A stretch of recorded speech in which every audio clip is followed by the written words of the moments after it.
What is the real test of Jewish education? Is it whether our children can recite the Shema, whether they know the laws of Shabbat, whether they attend a good Jewish school?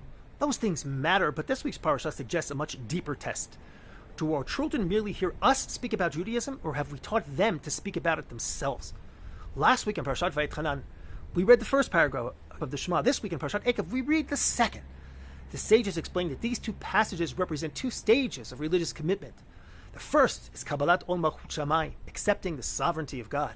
The second is Kabbalat Ol Mitzvot, accepting the obligation of the commandments. The order matters.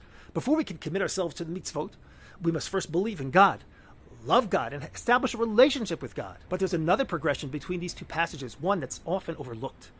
In the first paragraph of the Shema, the Torah commands, V'shinantam levanecha v'dibarta bam.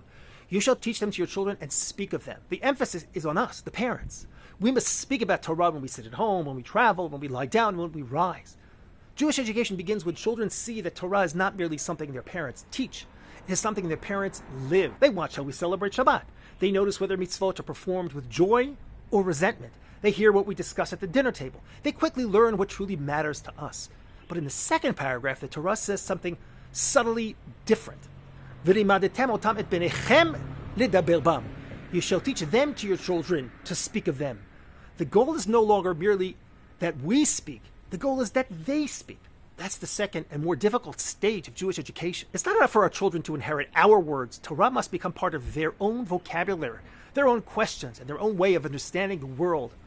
We must help them see how Torah relates to friendship, love, morality, identity, responsibility, Israel, and the search for meaning.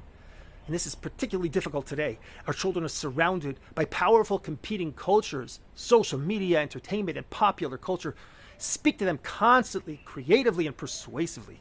We can't simply assume that Jewish schools will do all the work. Schools can teach texts and skills, but Jewish education begins at home. First, v'dibarta bam. We must speak Torah ourselves. We must model a committed and meaningful Jewish life. Then, ledaber bam. We must teach our children until Torah becomes part of their own voice. The ultimate measure of Jewish education is not whether our children can repeat what we have taught them. It's whether when they grow older and find their own voices, they too will speak the language of Torah. For more insights on the parasha and the issues shaping our lives today, please like, subscribe, and follow. Shabbat Shalom.